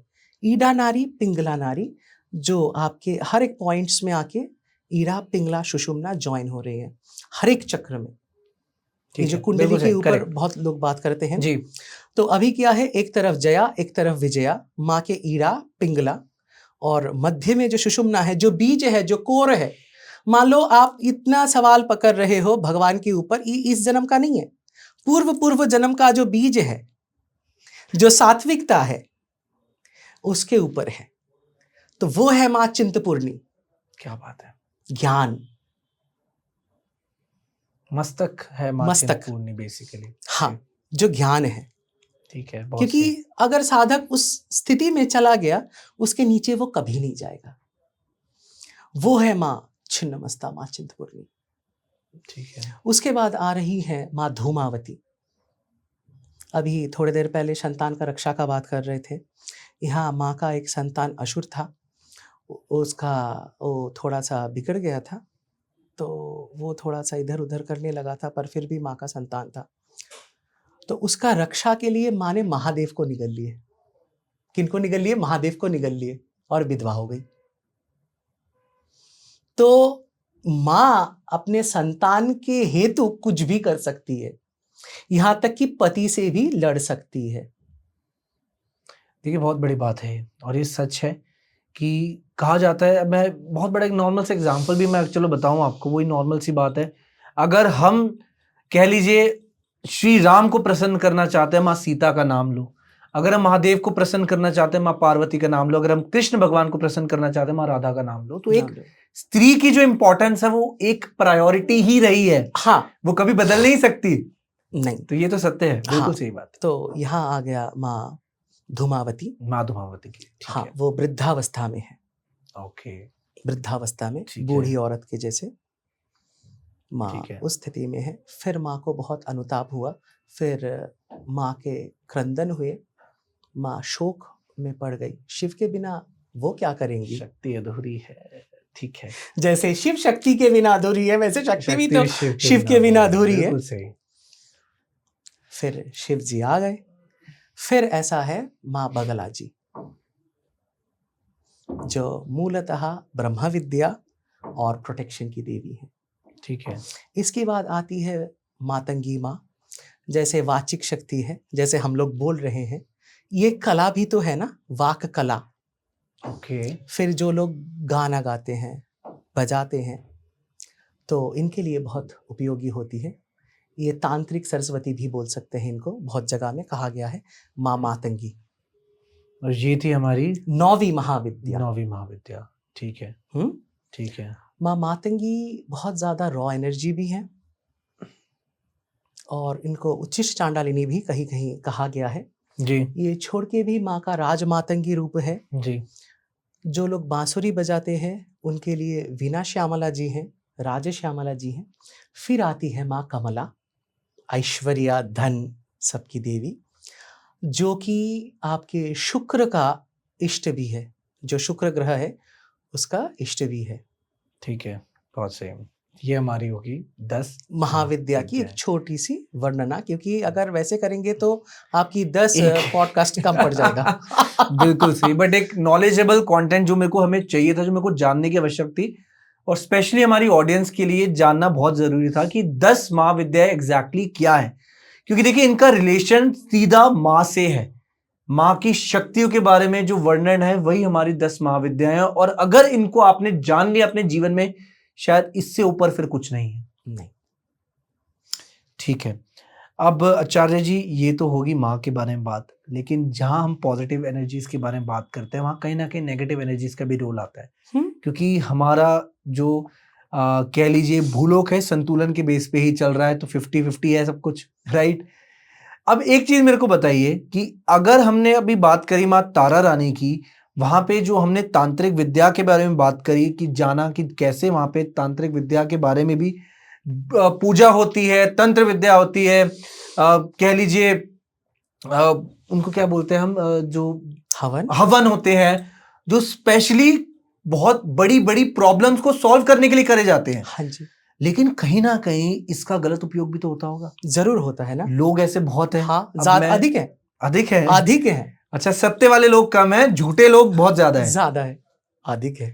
और ये भी एक सत्य है जो हम बता रहे हैं। ठीक है, तो ये बताइए कि जो लोग कहते हैं कि हमारे पास ये यक्षिनी है, हमारे पास कर्ण पिशाचनी है, इसको सिद्ध करा हुआ है हमने, पहले तो ये बताइए ये दोनों चीजें हैं कि, और ऐसे कैसे कोई इंसान ऐसी ताकत को सिद्ध कर सकता है जो आपकी जिंदगी के बारे में बता सकती है और आपको मनचाही चीज दे सकती है आपके जीवन में? जी बिल्कुल हो सकती है, पर सबसे पहले आपने यक्षिनियों की बात की है। सबसे पहले देखिए कुबेर जी क्या है, यक्ष है, यक्षों का राजा है। ओके। तो यक्षिनी क्या हो गई, उनकी फीमेल फॉर्म, जो भी यक्ष में है उनकी फीमेल फॉर्म है जी, यक्ष, यक्षिनी। ठीक है। तो मूलतः लोग इनका साधना करते हैं धन संपत्ति ऐश्वर्य आदि के लिए। देखिए अभी बात कर रहे थे ना कि अगर आप शुद्ध विद्या में हैं, देवी देवता के साधना कर रहे हैं, हम ऐसे वंश से आते हैं जिन्होंने 8वां जन्म तपस्या करके 8वें जन्म में उनको देवी का दर्शन हुआ, प्राप्ति हुआ। रास्ता बहुत लंबा है पर लोगों के पास समय कम है। ठीक। तो वो लोग क्या करते हैं, साधना शुरू तो कर देते हैं, फिर देखते हैं अरे इनसे तो हो नहीं रहा है, हमारे पास कुछ हो नहीं रहा, लोग नहीं आ रहे, और इनके हिसाब से बोले तो ग्राहक नहीं आ रहे। बुरा मत मानिएगा, बिल्कुल सही, बिल्कुल हाँ सही। जी। तो इनको भक्तों को ऐसे नहीं देखते हैं, वो लोग ग्राहक की तरह देखते हैं, क्लाइंट की तरह देखते हैं। ये उचित नहीं है, क्योंकि लोग आते हैं समस्या लेके। तो यक्षिनी विद्या बहुत जल्दी से सिद्ध हो जाती है, कारगर हो जाती है, 41 डेज में हो जाती है। कहाँ जन्मों जन्मों लग रहे हैं और कहाँ 41 डेज। क्या रूप होता है इनका, ये दिखते कैसे हैं? एक यक्षिनी का एक रूप है, सारे सेम नहीं है। पर अभी आपने उनके बाद कहा कर्ण पिशाचिनी के बारे में। कर्ण पिशाचिनी पिशाच है, वो पिशाच शक्ति है ना। हमारा एक मित्र था, हम उनको बहुत बार रोके थे, अभी वो जिंदा नहीं है। वो बहुत गरीब अवस्था में था, बहुत दुखी भी था। तो लाचार होके एक समय में, अधिकतर लोग लाचार होके ही एक समय में ये विद्या करते हैं जब कहीं से कुछ नहीं मिलता है। क्योंकि भगवान तो समय लेते हैं, भगवान के घर में देर है पर अंधेर नहीं है, पर उतनी देर लोग का पेशेंस नहीं है, धैर्य नहीं है ना। तो उन्होंने वो कर्ण पिशाचिनी का साधना किया, उनको सिद्धि भी मिल गई। 2 साल में आप मानोगे नहीं, जिनके पास कुछ नहीं था उनके पास 2-3 फ्लैट बन गए, गाड़ी हो गए, और उनके पास ज्योतिष में ग्राहकों की लाइन लग गई। अभी इस सिद्धि में और विद्या में ऐसा है कि वो शादी नहीं कर सकते, कवारे रहने हैं, क्योंकि पिशाचिनी उनके साथ संभोग करती है। क्या बात है, ये तो बहुत बड़ी, हाँ जी, ये बहुत लोग हैं अनएक्सपेक्टेड बात है ये, हाँ, लोग बोलते हैं पर पूरी बात नहीं बोलते, और इसीलिए बच्चे समझते हैं कि जल्दी सिद्ध हो जाते हैं 21 दिन में, 11 दिन में, तो इसको कर लेते हैं तो हमारे पास भी इतने सब कुछ हो जाएंगे, पर उसकी बात की कहानी कोई नहीं बोलता। मैंने मेरे दोस्त को बहुत बार मना किया था पर वो सुना नहीं। तो फिर ऐसा हुआ कि उनके घर वालों ने शादी के लिए तत्पर हो गए, पैसे आ रहे हैं, घर है, मकान है, कोठी बन गए, गाड़ी बन गई, है ना। फिर शादी हो गया। शादी से पहले जो माला था, जो चीज़ था, उन्होंने वो गंगा जी में विसर्जन कर दिए, जो सिद्धि की चीज़ था, जो था। पर क्या हुआ, शादी भी हो गई। शादी के लगभग 8वें दिन उनका शव बाथरूम के अंदर मिला। बाथरूम अंदर से लॉक्ड था और पूरा बॉडी खरोचा गया था, जैसे कोई पशु पक्षी। ये आप अपने दोस्त की बता रहे हैं? हाँ जी। शादी के 8वें दिन? 8वें दिन। तो मतलब वो उस शादी से पहले वो चीज कर चुका था, उसको प्राप्त कर चुका था? प्राप्त कर चुका था। तो ये लेकिन फिजिकल फॉर्म में कैसे है ये चीज, करण पिशाचनी? हाँ जी, देखिए वो लोग हमारे लेवल के बहुत पास है, स्तर होता है ना। ओके, अब मैं थोड़ा समझ रहा हूँ, ठीक है, स्तर है ना जी। तो यक्ष लोग, अप्सरा, उनमें उनकी काउंटिंग होती है, लेकिन कर्ण अप्सरा लोग, उनसे, पिशाच लोग, हाँ, वो तो ऊपर हो गए, ये नीचे हो गए, है। ये पास में है। ठीक है। तो अभी कुछ दिन पहले नदिया से और वहां से एक केस आया था मेरे पास। एक पिशाच ने किसी लड़की का संभोग करके ऐसी स्थिति में छोड़ा जिसको हॉस्पिटल में एडमिट करना पड़ा, और हॉस्पिटल वाले नहीं समझे कि कैसे क्या हो गया। ऐसा केस आया था मेरे पास अभी यहाँ से आने का लगभग 14 दिन पहले, 14-15 दिन पहले। तो तुरंत ही हमने पहुँचे थे उधर और उसका देखा कि अरे इनके ऊपर पिशाच ने ऐसा कर दिया। क्या होता है, कभी कभी माताएं बहनें जो उस स्थिति में है, बाल खुले रख के छत पे या बाहर या शमशान के आसपास चले जाते हैं और वो शक्ति उन पे हावी हो जाती है। थोड़ा सा अगर ध्यान रख ले तो नहीं हो पाएगा, क्योंकि कभी कभी हम लोग ही उनको इनविटेशन दे देते हैं। तो आचार्य जी, अपने ऑरा को स्ट्रांग रखने के लिए क्या करना चाहिए कि जिससे कि ये नकारात्मक जो शक्तियां हैं ये हम पे अटैक ना कर सकें? नमक के पानी से नहा सकते हैं, इससे आपके ऊपर एक शील्ड बनेगा। इसके अलावा देखना, भगवान भी त्रिभंग मुरारी मूर्ति में पैर को क्रॉस करके बैठे हैं। मान लो अगर आप जाना नहीं चाहते, फिर भी कोई नेगेटिव है उसके पास जाना ही पड़ेगा, तो अपने जिह्वा को आप रोल करके ऐसे बंद कर सकते हो, तो ये लॉक हो गई। ऐसे फिंगर क्रॉस करके आप लॉक कर सकते हो, ऐसे ट्विस्ट करके लॉक कर सकते हो।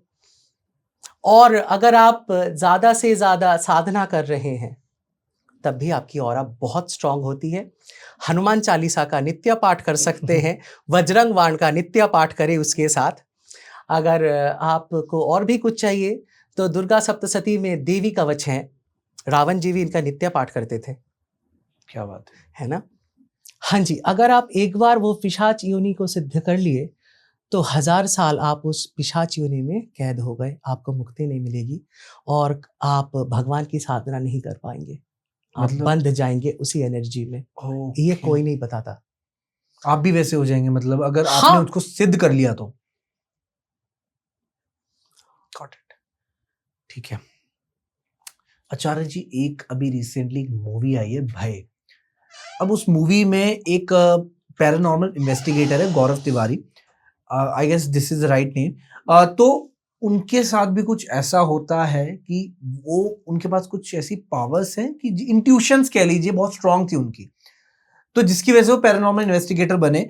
अब उसमें वेब सीरीज में क्या है कि एक सडन सब कुछ अच्छा चल रहा होता है, वो काफी लोगों की हेल्प भी करते हैं, आउट ऑफ इंडिया अपने नियर बाय कंट्रीज में लोगों की हेल्प भी करते हैं, उनकी एक सोसाइटी भी उन बनाते हैं, बिल्ड करते हैं, अपनी कंपनी खड़ी करते हैं। लेकिन एक दिन एक रूम में, बाथरूम में उनकी डेड बॉडी मिलती है और उस बॉडी में गले में निशान होता है कि किसी ने गला दबाया हो, और बहुत छोटा सा बाथरूम है वो। हालांकि मैं स्टोरी रिवील नहीं करूंगा, वो देखिएगा। So I am not promoting, but एक स्टोरी यहां से भी निकल कर आती है कि उस मूवी में एक बड़ी अच्छी बात कही है कि देखिए, इंसान भी अच्छे होते हैं, बुरे होते हैं, और वहीं आत्माएं भी अच्छी होती हैं, बुरी होती हैं। लेकिन इंसान को सजा दी जा सकती है क्योंकि सरकार ने रूल्स बनाए हैं, गवर्नमेंट के लॉज हैं, लेकिन आत्माओं के लिए कौन से नियम है? महाकाल, कालों के काल महाकाल वो है ना। लेकिन ये बात बिल्कुल है, महाकाल है, लेकिन इंसान अपना जीवन ही जब खत्म हो जाएगा तो फिर तो सब कुछ ही समाप्त है। उसके बाद की लड़ाई तो हमें नहीं पता। हमें नहीं पता मृत्यु के बाद हम कहाँ जा रहे हैं, हम महाकाल के पास जाएंगे, हम कहाँ जाएंगे। लेकिन एक माता ने तो अपने बच्चे को खो दिया ना। हाँ, देखिए श्री रामकृष्ण जी के नाम सुने होंगे, विवेकानंद जी के गुरु। जी जी। श्री रामकृष्ण जी के गॉस्पेल में एक बहुत अच्छी कहानी है। अगर आप भूत भूत करते रहोगे तो भूत की योनि में ही चले जाओगे। अगर आप देव देव या देवता देवता करते रहोगे तो आप देवता की योनि में चले जाओगे। अभी ये इंसान के ऊपर है, वो क्या चाहते हैं। जैसे हमारे प्रेमानंद जी हैं, वो राधा नाम जापने को सबको बोलते हैं। बहुत मानता हूं। नाम जापने से ऐसा होता है कि वो जो देवी का शक्ति है, जो राधा रानी का शक्ति है, उनका कृपा आपके ऊपर बना रहता है, ईश्वर का कृपा बना रहता है। राधा राधा बोलो, कामाक्षी बोलो, दुर्गा बोलो, शिव बोलो, हरि बोलो, राम बोलो, पर भगवान का नाम करो। क्या बात। भगवान के ऊपर रहो, ताकि मान लो इस जन्म में कुछ अधूरी भी हो साधना, अगले जन्म में पूरी हो जाएंगे। पर एक बार अगर अधोगति को प्राप्त हो गए तो उस नरक से आके दोबारा शुरू करने में तो और समय चला जाएगा। बिल्कुल सही, बिल्कुल सही। तो इसीलिए अभी ये जो कहानी है मूवी का, वो पता नहीं, अभी कहता है ना कि भूतों के जो झाड़ने वाले होते हैं ओझा लोग, पहले ओझा शब्द का इस्तेमाल होता था, अभी बहुत पैरानॉर्मल एक्टिविस्ट बहुत कुछ हो रहे, पर बात ऐसा है कि वो वही उन्हीं के हाथों में मारे भी जाते हैं, क्योंकि आपको पता नहीं आप कितने बड़े एनर्जी के साथ खेल रहे हो। इनकी भी एक स्तर है। वही बात मैं आपको कहना इनकी भी एक लेवल है, वैसी भूतों का भी लेवल है। अगर आप देखा जाए तो भूत तो हमारे महादेव के गण हैं। बिल्कुल सही बात। माँ काली के तारा के गण हैं। ये लोग भी परीक्षा लेते हैं तांत्रिकों का। ओके।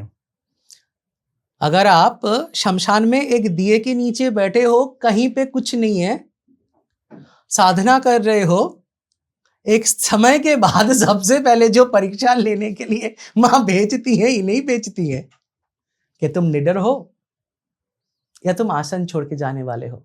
अगर आसन छोड़ दिए तो गए। इतना विश्वास अटूट होना चाहिए कि माँ की शक्ति पे, कि माँ से ऊपर कुछ नहीं, माँ के ऊपर कुछ नहीं है, हमें कुछ नहीं होगा। बहुत सही।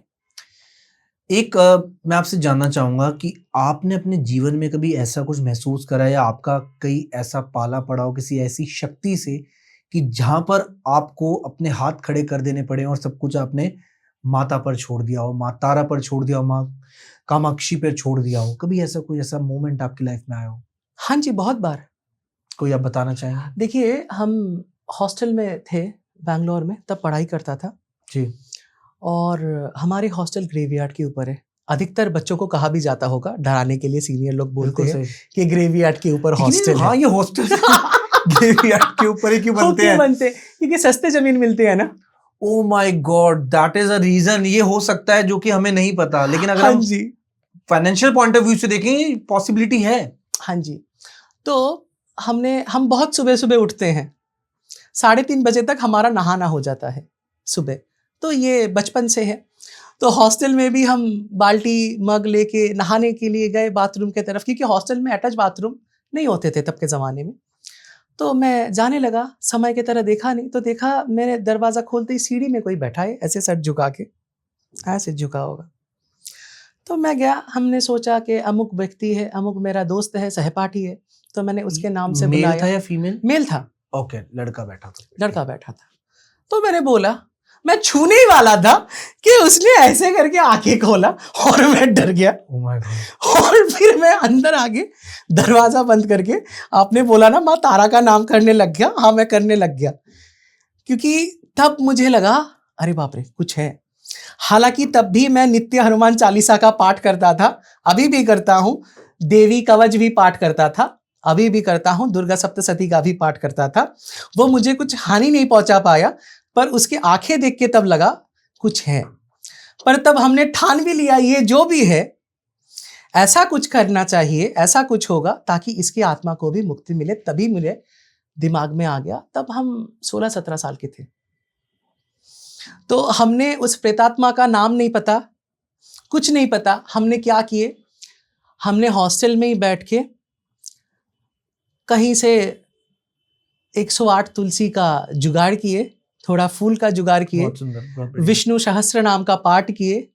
उनके आत्मा का क्या नाम है पता नहीं, पर उनके ऊपर सोच के, चिंतन करके भगवान विष्णु को 108 तुलसी का अर्पण किए। क्योंकि ये लोग कहीं ना कहीं कुछ चीजों से बंध जाके प्रेत होते हैं। और क्या पता ये आपके माध्यम से वो चाह रहे हो कि कुछ आप उनका हाँ, भला कर दें। ऐसा बहुत बार होता है, पॉसिबिलिटी है। मैं आपको ऐसा एक एग्जांपल देता हूँ। जी बताइए। आप जा रहे हो रात में, आपके पास से और एक जन भी जा रहे हैं, एकदम माला कंठी तिलकधारी, ठीक है। आप उनको पूछते हो मंदिर कहाँ है, वृंदावन के पास ही है, हम भटक गए थे, बांके बिहारी मंदिर का रास्ता हमें नहीं मिल रहा था रात को। और कब की बात है ये लगभग आपके 2015 की बात है। ठीक, आज से 10 साल पहले। हाँ जी, 15 की बात है। हाँ, वो होली में नहीं, होली से पहले जी। होली से पहले, हाँ। तो तब क्या हुआ, हमने उनसे पूछा, उन्होंने हमें मार्ग बता दिया। फिर ऐसा हुआ, उन्होंने बोला हमारे लिए थोड़ा सा प्रार्थना करो, थोड़ा सा पिंडदान कराओ। मैंने कहा आप तो जिंदा हो। तो मैंने देखा नहीं, वो हवा से ऊपर है, जमीन से ऊपर आपके है। साथ चल रहे थे। हमें पता ही नहीं लगा ये प्रेत है कि क्योंकि हमने कुछ है। नीचे तो नहीं देखता कोई नीचे इंसान। नहीं देखा, हम तो फेस टू फेस बात होती हाँ, है। और तिलक है, कंठी है, हमें कैसे पता लगेगा कि ये कोई योनि में अटक गए। पता लगा वो भक्ति करने के लिए वृंदावन आए थे, पर कुछ चोरी किए और कुछ घिनौनी काम किए, वो हम बोलना नहीं चाहते हैं। तो उनके लिए पिंडदान और साधु सेवा भंडारा आदि करने से उनका आत्मा को शांति मिल गया। मतलब ऐसे भी लोग मिलते ऐसे हैं। साधकों के साथ बहुत होता है कि मान लीजिए उनके आत्मा की शांति के लिए वो लोग आपके पास आ रहे हैं। क्या बात है। पहले पहले एकदम जब छोटे थे तब डरते थे। 15 साल 16 साल की हॉस्टल की कहानी मैंने आपको बताई। जी, जी, जी। तब से हमने सोच लिया अगर ऐसा कुछ है, हम कभी आज तक भूतों की प्रेतों की कभी की साधना किए नहीं, क्योंकि हमारे लिए तो माँ सब है। क्या बात है। और देखिए आज भी ऐसा कई लोग अगर ऐसी प्रॉब्लम से जूझ रहे हो, अगर आप तक पहुंचना चाहें तो आप उनकी मदद कर सकते हैं। हाँ, जरूर करते हैं, जरूर करते हैं। ठीक है, जितना होता है हम करते हैं। क्योंकि देखिए लोग अगर कहीं पे कुछ भूल के वजह से कुछ तरीके से फंस गए हैं, कुछ दिक्कत में आ गए तब, पर अगर कोई लालच में उनको सिद्ध कर लिया तो ये तो उनका लालच है। आपने किसी को इनविटेशन देके बुलाए हो मेरे घर में, आप आइए जी, सही, तो उनको आप कैसे भाओगे। अब अभी आपने रिसेंटली बड़ी अच्छी बात कही कि इनवाइट शायद हम ही करते हैं, तो हमें भी थोड़ा ध्यान रखना चाहिए अगर ऐसी स्थिति में अगर हम कहीं जा रहे हैं, या स्पेशली गर्ल्स को, क्योंकि उन पे अटैक्स करने शायद ये एनर्जीज को आसान लगता है जब उनके वो धर्म चलते हैं। ओके, उनके जो मासिक धर्म है, ठीक है, तब थोड़ा सा अगर प्रिकॉशंस ले ले तो जरूरी ज्यादा बेटर है। तब थोड़ा सा मेंटेन हो जाए तो बेटर है। और कुछ भूतनियां होती हैं ओके, जो लड़कों पे हावी होते हैं। ये भी सच है। हाँ जी, थोड़ा सा कुछ बताएंगे इसके बारे में। देखिए कर्ण पिशाचिनी मूलतः लड़कों को ही ज्यादा जल्दी सिद्ध होती हैं, लड़कियों को नहीं, क्योंकि वो संभोग करना चाहती हैं। ठीक है। तो ऐसे और भी पिशाचिनियां हैं जो मान लो सुंदर लड़के हैं आप जैसे, डरो नहीं महाराज डरो चलो, मैंने तो कॉम्प्लीमेंट लिया, बस उसके बाद नहीं सुन रहा, आप बताइए। हाँ, चलिए। ऐसे क्या होते हैं, परफ्यूम लगा लिया, इत्र लगा लिए, कब्रिस्तान के पास से या कहीं से जाने लगे, तो उनके जो अंदर की जो इच्छाएं जो संभव नहीं हो पाए उनके जीवन दशा में, तो वो संपूर्ण करने के लिए वो उनके पीछे हो लेते हैं। क्या बात है। मतलब वही है कि अपनी जो इच्छाएं अधूरी रह गई है वो ऐसे जरिए ढूंढती है कि जिनसे उनकी इच्छाएं पूरी हो जाए। हाँ जी, देखो ये प्रेत बनते क्यों हैं ये समझना है। इन्होंने ऐसे काम करते हैं घिनौनी से घिनौनी, जिनको यमराज जी ने फिर लेते नहीं है और फिर ये बन जाते हैं ऐसे। फिर ऐसा होता है कुछ काला जादू वाले होते हैं। सही बात, बिल्कुल सही है ना। तो इनके आत्मा को वो वश करते हैं, वश करके उनसे काम लेते हैं। और जब भी उस आत्मा को मौका मिलता है तभी ये को मार देता है, ये काला जादू वाले तांत्रिक को, क्योंकि वो भी चाहते हैं मुक्ति। बिल्कुल सही। भली वो प्रेत योनि में है, उसको भी मुक्ति ही चाहिए एट द एंड।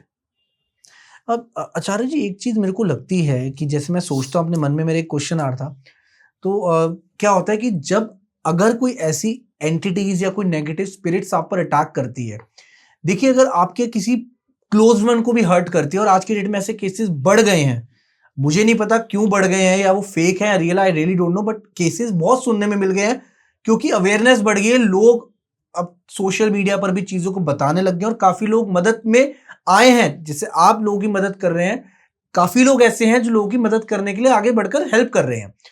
लेकिन अगर किसी की क्लोज वन को कोई हर्ट कर देता है, तो वो जो व्यक्ति है जिसके क्लोज वन को मार दिया गया है किसी एंटिटी ने, तो वो भी तो बदले की भावना लेगा मरने के बाद। लेगा, जरूर लेगा। वो कैसे छोड़ देगा उस प्रेत को या उस भूत को या भूतनी को? वो तो नहीं छोड़ेगा मरने के बाद भी। तो ये चीज थोड़ा सा मैं आपसे जानना चाह रहा हूँ, इस केस में क्या होना चाहिए? हाँ, देखिए ऐसे होता है कि भूत प्रेत हो गए, पिशाचिनी हो गए, जो भी हो गए, ये सारे महाकाल के अंडर है।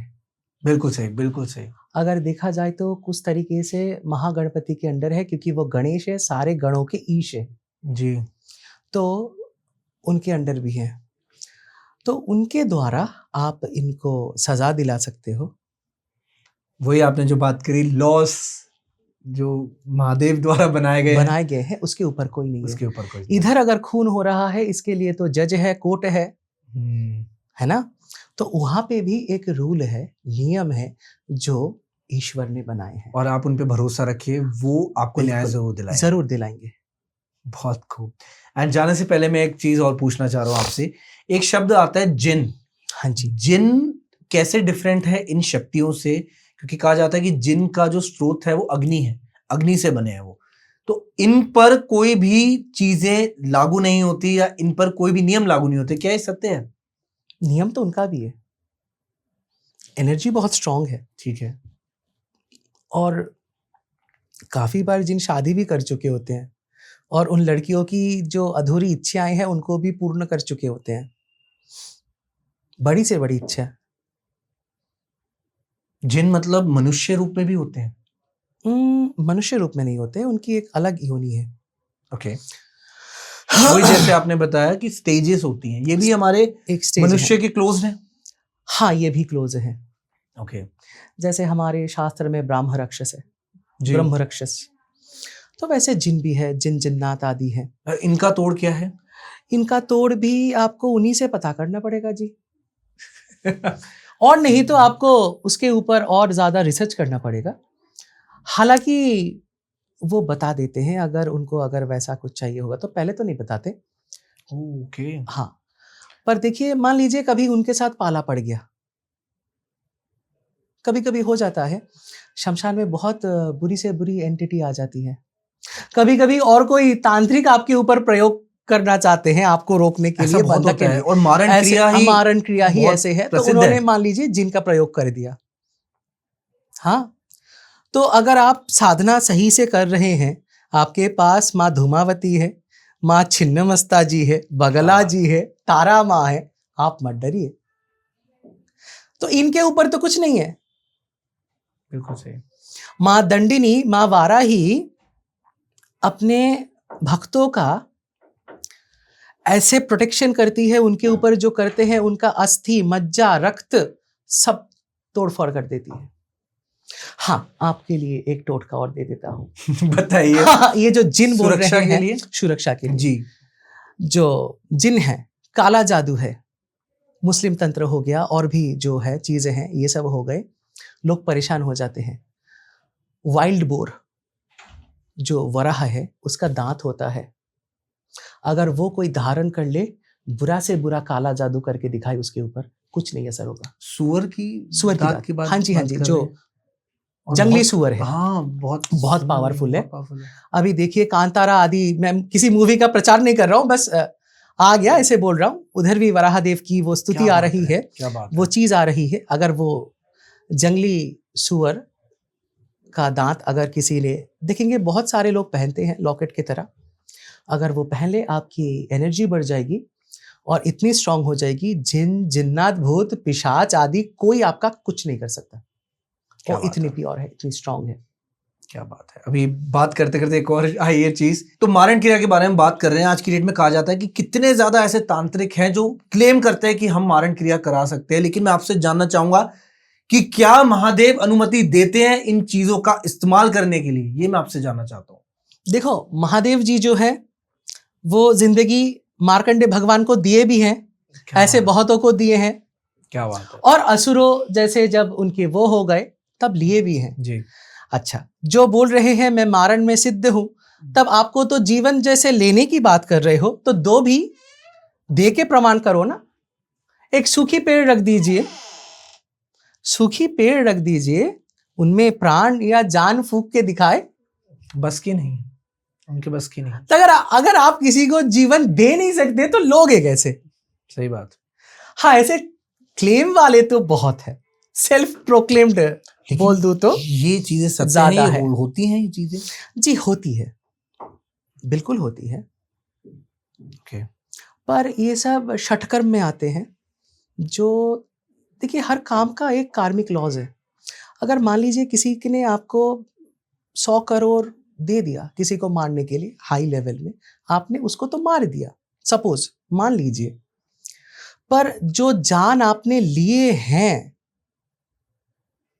इसका जो पाप है, रावण जी को जो राम जी ने मारे थे उसके बाद राम जी को भी प्रायश्चित करना पड़ा कि ब्राह्मण की हत्या थी एक तरीके से। ब्राह्मण की हत्या थी। यहाँ तक कि ब्रह्मा जी का 5 सिर हुआ करता था, उन्होंने थोड़े से इधर उधर कुछ गलत काम कर लिए थे, तो उसके वजह से महादेव ने त्रिशूल के साथ उनका 5वां सिर हटा दिया। वो कपाल उनसे छूट नहीं रहा था, फिर ब्रह्म कपाली में आके वो छूटा, तो महादेव भी उनसे मुक्त नहीं हो पाए। तो हम तो जीव हैं, हम तो उनके बच्चे हैं, अगर पिता नहीं कर पाया तो बच्चा कैसे कर लेगा? बिल्कुल सही, बिल्कुल सही। समझ गया मैं आपका तात्पर्य। तो आप किसी को भी मारो तो उसका तो वो है, फल तो भोगना ही पड़ेगा। फल तो भोगना पड़ेगा जी। बहुत सही। इसलिए कहते हैं कि कर्म करते रहो और अच्छे कार्य करो कि जिससे आपकी लाइफ में सब कुछ अच्छा हो, और माता पर भरोसा रखो, माँ पर भरोसा रखो और नाम जप करते रहो, उससे बढ़कर कुछ नहीं है। माँ पे भरोसा करो या शिव जी पे करो, जिनके ऊपर आपकी आस्था हो उनके नाम करते रहो। इसमें घर में एक पॉजिटिविटी बनती है। बिल्कुल सही। कुछ नहीं, आप घर में जैसे रूम है, अगर भजन चला दिए, कीर्तन चला दिए और 5 मिनट के लिए चले गए, 5 मिनट बाद अगर एंटर कर रहे हो तो रूम की जो एनवायरनमेंट है, जो पॉजिटिविटी है, बहुत हाई हो जाती है। बिल्कुल सही, ये सत्य है। अगर किसी नेगेटिव वाइब्स भी अगर आपके रूम में आप कुछ देर के लिए चला देते हो, 2 मिनट के लिए अजीब लगेगा, लेकिन 5 मिनट बाद वो सब कुछ प्योर हो चुका होगा। ठीक है। And thank you so much audience. आप लोगों ने अगर यहाँ तक पॉडकास्ट देखा है, डेफिनेटली आपको बहुत कुछ पता लग गया होगा आपके जीवन के बारे में, कैसे एनर्जीज हमारी बॉडी को अट्रैक्ट करती हैं और कैसे एक डिवाइन एनर्जी का आपके जीवन में होना जरूरी है। देखिए, डर सबको लगता है, लेकिन अगर आपका विश्वास अटूट है ना, तो यार डर आपके लिए कुछ भी नहीं है, और डर के आगे जीत है। अगर आपके पास शक्ति है, शिव है, तो उससे बढ़कर कुछ नहीं है। तो भरोसा रखिए भगवान पर और नाम जप जरूर करते रहिए, जिससे कि आपकी लाइफ में पॉजिटिविटी बनी रहे और कोई ऐसी नेगेटिव एनर्जीज आपको छू भी ना पाए। एंड बहुत बहुत धन्यवाद आचार्य जी आपका इतना ज्ञान देने के लिए और इतना वैल्यूएबल पॉडकास्ट को बनाने के लिए। और हम चाहेंगे कि आप दोबारा हमारे साथ जुड़े। एंड ऑडियंस, मैं आप पे छोड़ता हूं कि कुछ अपना फीडबैक शेयर कीजिए कि आप क्या सुनना चाहते हैं, और आचार्य जी के बारे में भी जरूर बताइएगा। और अगर आप कोई भी समस्या से जूझ रहे हो तो आप आचार्य जी को भी रीच आउट कर सकते हैं। डिस्क्रिप्शन में डिटेल्स मेंशन है, जितना हमसे हो सकेगा हम बात करेंगे। और अगर आपकी प्रॉब्लम्स को आप कमेंट्स में भी मेंशन करना चाहो, तो हम कोशिश करेंगे उनका रिप्लाई देने के लिए आचार्य जी के थ्रू। सो मिलते हैं आपसे एक ऐसे ही थॉट प्रोवोकिंग टॉपिक पे, और ऐसे ही हम बात करेंगे जीवन के बारे में, और ऐसे ही लाते रहेंगे अमेजिंग पॉडकास्ट ऐसी अमेजिंग गेस्ट के साथ। This is Shubh B signing off from our podcast. Thank you so much everyone, and again thank you so much. धन्यवाद आपके टीम को, आपके सभी मेंबर्स को। थैंक यू सो मच समय के लिए बहुत बहुत धन्यवाद आपका आने के लिए और हम पे अपनी दृष्टि डालने के लिए बहुत बहुत सब ईश्वर का कृपा है। बिल्कुल। Thank you so much. And जय मां कामाक्षी। जय जय कामाक्षी। जय मां।